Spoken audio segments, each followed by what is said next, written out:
How to send messages from Telegram to WhatsApp. Hello everyone, welcome to this channel. I'm Emily and I'm here to help you out today. So without any delay, let's get started. So first of all, make sure that your both Telegram as well as your WhatsApp application are updated to its latest version. So you can just go and check if there are any updates available for these application. And you're searching for Telegram application. After that, you can just tap on Telegram and make sure that you're logged in. Now tap on the chat that you want to send.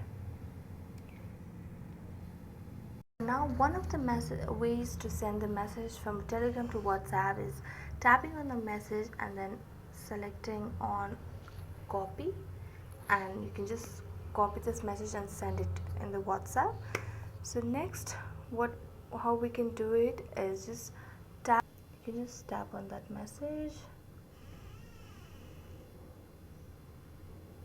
and then you can see the option of share. So just go over there, then you can choose your WhatsApp app or the icon in the app list. Tap on that and select the person that you want to send to. So that's it. Thank you so much for watching this video. If you enjoyed it, don't forget to like, subscribe and hit the bell notification for more updates. That's it for today. See you next time.